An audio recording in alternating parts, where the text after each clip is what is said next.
Welcome to NightshifterASMR. Thank you for joining me. Tonight's video is going to be a little bit different than normal. I've had several requests to do a whisper video, and you guys know I don't normally whisper. I did do a few videos whispering a long time ago when I first was starting, but most of the time I do soft talking. But I will do a whisper video tonight, and rather than do the same old sort of thing, trigger words or whatnot, I thought I would read a poem. That way it can have a nice kind of sing-song effect to it. So I chose some Walt Whitman poetry tonight from his Leaves of Grass. It's called The Songs of Joy, and it's a nice poem. So, if you're ready, go ahead and make yourself comfortable. Sit back in a cozy chair or lie down in bed, put on your headphones, and we'll get started.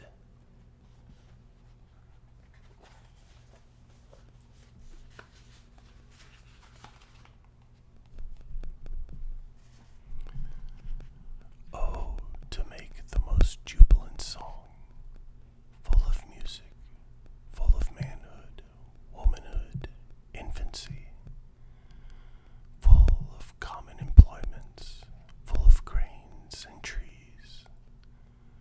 Oh, for the voices of animals. Oh, for the swiftness and balance of fishes. Oh, for the droppings of raindrops in a song. Oh, for the sunshine and motion of waves in a song. Oh, the joy of my spirit, it is uncaged. It darts like lightning. It is not enough to have this globe or a certain time. I will have thousands of globes and all time. Oh, the engineer's joys to go with a locomotive. To hear the hiss of steam, the merry shriek, the steam whistle, the laughing locomotive, to push with restless way and speed off in the distance. Oh, the gleesome saunter over fields and hillsides, the leaves and flowers of the commonest weeds, the moist, fresh stillness of the woods, the exquisite smell of the earth at daybreak and all through the forenoon. Oh, the horsemen's and horsewoman's joys, the saddle, the gallop, the pressure upon the seat, the cool gurgling by the ears and hair. Oh, the firemen's joys, I hear the alarm at dead of night. I hear bells, shouts, I pass the crowd, I run. The sight of the flames maddens me with pleasure. Oh, the joy of the strong-brawned fighter, towering in this arena in perfect condition, conscious of power, thirsting to meet his opponent.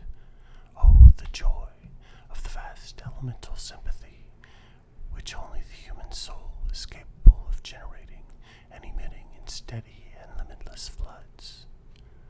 Oh, the mother's joys, the watching, the endurance, the precious love, the anguish, the patiently yielded life.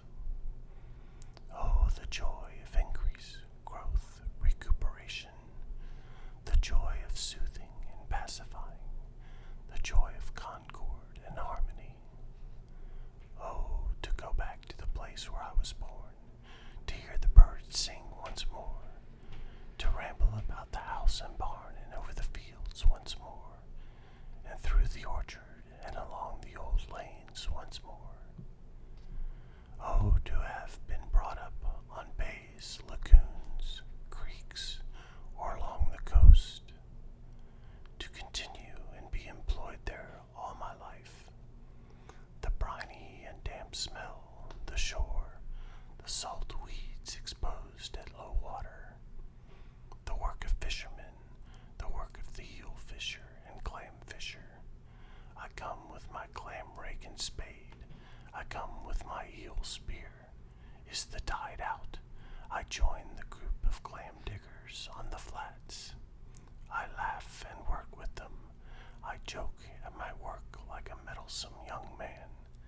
In winter I take my eel basket and eel spear, and travel out on foot on the ice. I have a small axe to cut holes in the ice. Behold me well clothed, going gaily, or returning in the afternoon. My brood of tough boys accompanying me. My brood of grown and part-grown boys who love to be with no one else so well as they love to be with me. By day to work with me, and by night to sleep with me. Another time in warm weather out in a boat to lift the lobster pots where they are sunk with heavy stones. I know the buoys. Oh, the sweetness of the 5th month, morning upon the water, as I row just before sunrise toward the buoys. I pull the wicker pots up slantingly. The dark green lobsters are desperate with their claws as I take them out. I insert wooden pegs in the joints of their pincers. I go to all places one after another, and then row back to the shore. There, in a huge kettle of boiling water, the lobsters shall be boiled till their color becomes scarlet. Another time mackerel taking, ferocious, mad for the hook, near the surface, they seem to fill the water for miles. Another time fishing for rockfish in Chesapeake Bay. I, one of the brown-faced crew, another time trailing for bluefish off Paumanok.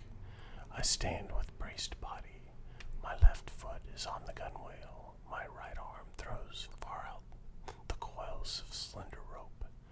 In sight around me, the quick veering and darting of 50 skiffs, my companions.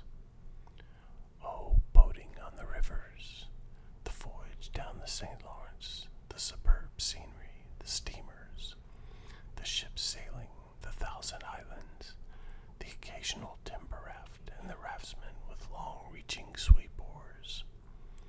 The little huts on the rafts and the stream of smoke when they cook supper at evening. Oh, something pernicious and dread, something far away from a puny and pious life, something unproved, something in a trance, something escaped from the anchorage and driving free. Oh, to work in mines or forging iron, foundry casting, the foundry itself, the rude high roof, the ample and shadowed space, the furnace, the hot liquid poured out and running.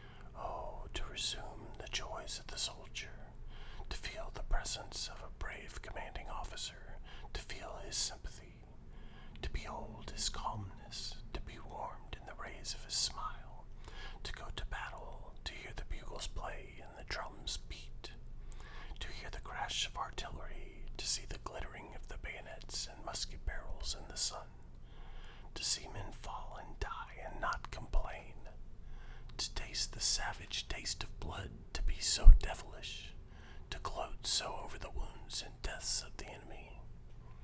Oh, the whaleman joys. Oh, I cruise my old cruise again. I feel the ship's motion under me. I feel the Atlantic breeze fanning me. I hear the cry again sent down from the masthead. There she blows.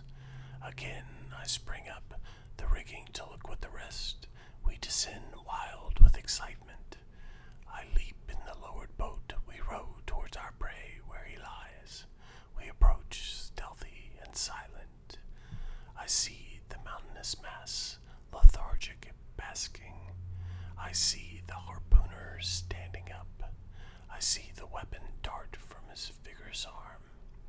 Oh, swift again, far out in the ocean, the wounded whale settling, running to the windward, tows me. Again I see him rise to breathe.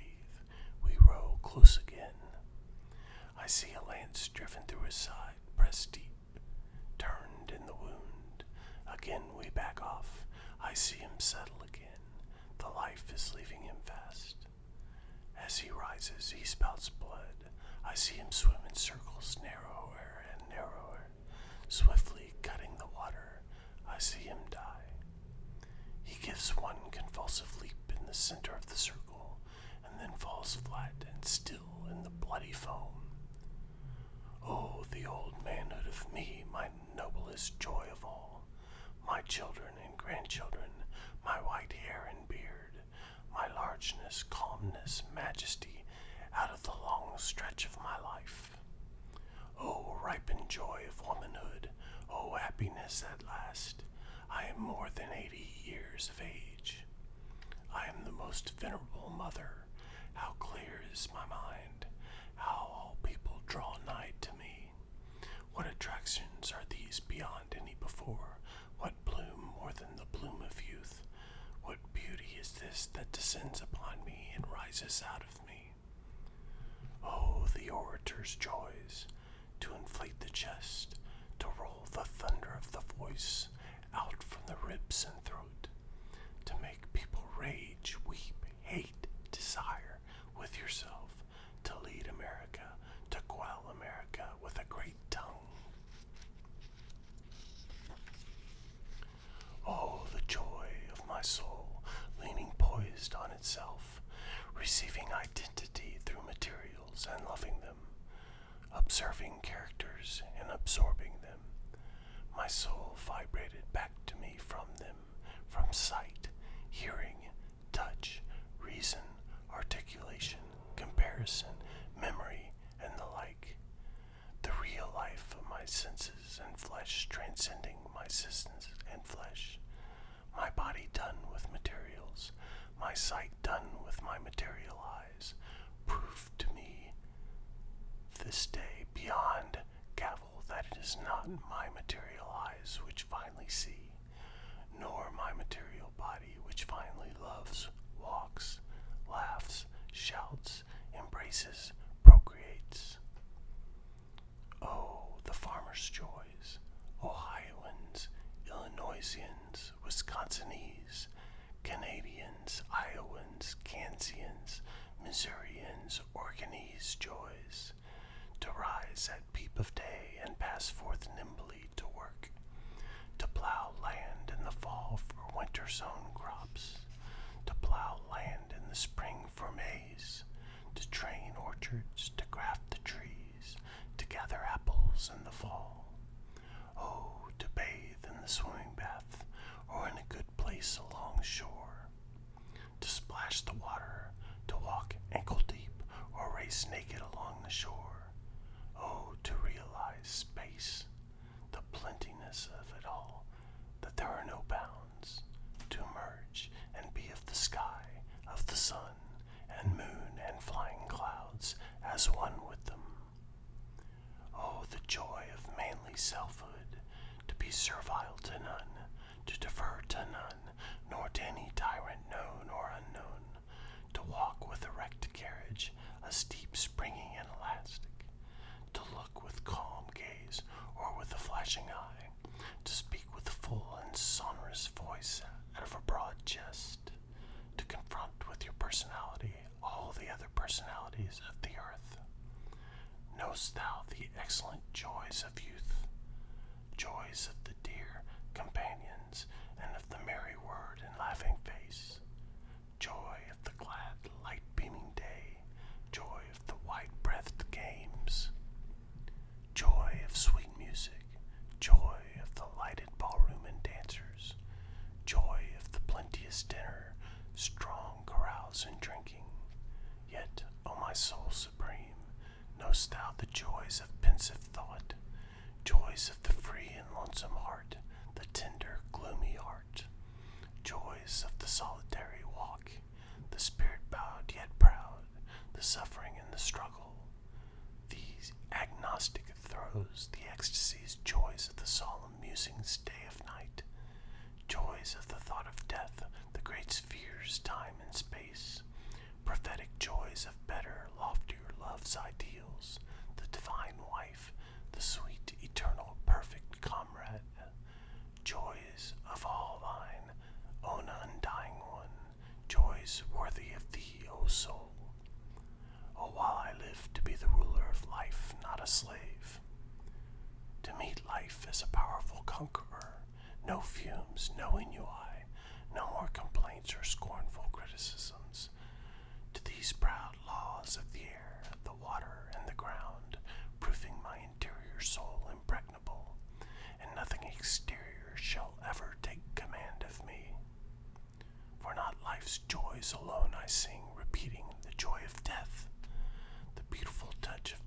soothing and benumbing a few moments for reasons, myself discharging my excrementitious body to be burned or rendered to powder or buried, my real body doubtless left to me for other spheres, my voided body nothing more to me, returning to the purifications, further offices, eternal uses of the earth. Oh, to attract by more than attraction.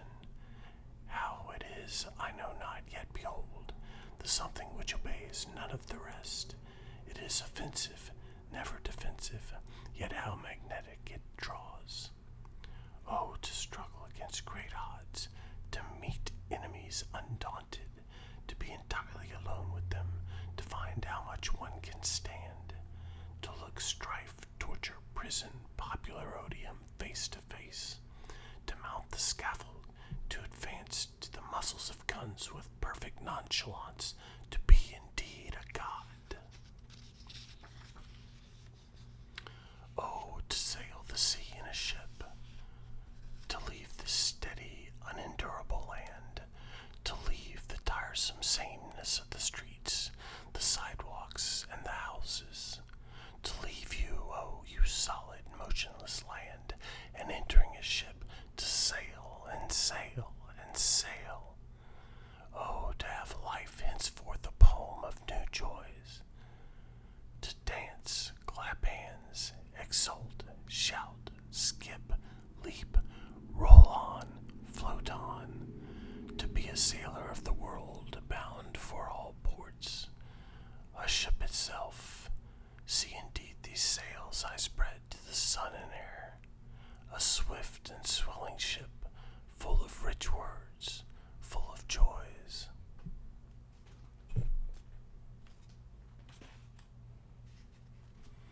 And there you go. That is the Song of Joys by Walt Whitman. Leaves of Grass, one of his finest works. I hope you enjoyed that. I apologize for all the external noise. I have new neighbors who are louder than my old ones, so I hope it wasn't too annoying. Kind of beyond my control. But anyhow, so there you have it, a whisper video. I hope you enjoyed it. It ended up being a little bit shorter than I was expecting. I thought it would be a little bit longer, but that's all right. I will be back again soon with another trigger video, and the stream VODs will continue to go up.